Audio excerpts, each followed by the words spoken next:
अवंतीपुरा हमले के बाद देश भर में गुस्सा है। प्रधानमंत्री जी, आप मुझे बताइए, सीमाएं आपके हाथ में है, बीएसएफ सेना सब आपके हाथ में है। जो आतंकी हमला हुआ है इसकी तस्वीरें हम आपको दिखाते हैं। ये तस्वीरें जो विचलित ही करती हैं, लेकिन ये तस्वीरें ये भी बताती हैं कि हम भूल नहीं सकते कि किस तरह से हमारे जवानों पर एक बड़ा आतंकी हमला हुआ और बेवजह हमारे इतने जवानों की शहादत। 30 जवान शहीद हो गए। 30। ये विदेश से घुसपैठ के कैसे घुस जाते?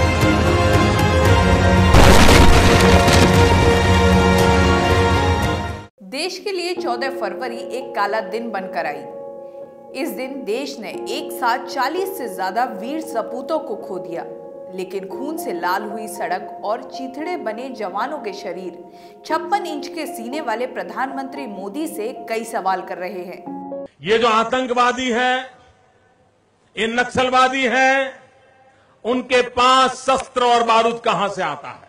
और सीमाएं संपूर्ण रूप से आपके कब्जे में है।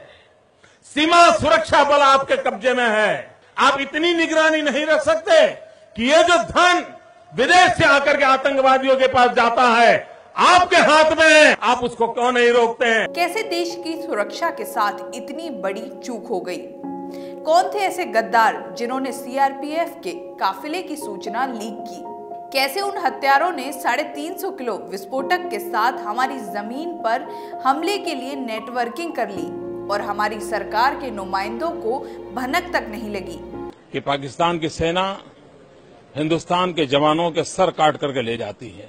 हिंदुस्तान का हर इंसान आज चीख चीख करके कह रहा है कि क्या हो रहा है, हमारे देश के जवान मारे जा रहे हैं। और मैं तो देख रहा हूं, पाकिस्तान हिंदुस्तान के जवानों के सर काट रहा है और हिंदुस्तान सर झुका रहा है। ऐसा दुर्दैव कभी देखा नहीं।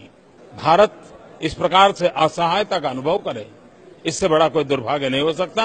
और इसके लिए मैं पूरी तरह केंद्र सरकार को जिम्मेवार मानता हूं। क्या हमारे प्रधानमंत्री मोदी और सरकार लोकसभा चुनावों में इतनी व्यस्त हो गई कि देश की सुरक्षा को ही नजरअंदाज कर दिया? प्रधानमंत्री मोदी हमेशा बड़े बड़े भाषण देते हुए कहते हैं कि जो भी देश पर बुरी निगाहें डालेगा उसे सबक सिखाया जाएगा, लेकिन अब क्यों जिम्मेदार व्यक्ति खामोश बैठे हैं? अब तक ऐसी घटनाएं सीरिया और अफगानिस्तान जैसे देशों में हुआ करती थी, लेकिन पुलवामा में हुई इस घटना के बाद देश में आगे भी ऐसी घटनाओं की आशंका बढ़ गई है। अवंतीपुरा हमले के बाद देश भर में गुस्सा है। प्रधानमंत्री जी, आप मुझे बताइए, सीमाएं आपके हाथ में है, बीएसएफ सेना सब आपके हाथ में है। जो आतंकी हमला हुआ है इसकी तस्वीरें हम आपको दिखाते हैं। ये तस्वीरें जो विचलित ही करती हैं, लेकिन ये तस्वीरें ये भी बताती हैं कि हम भूल नहीं सकते कि किस तरह से हमारे जवानों पर एक बड़ा आतंकी हमला हुआ और बेवजह हमारे इतने जवानों की शहादत। 30 जवान शहीद हो गए। 30। ये विदेश से घुसपैठ के कैसे घुस जाते?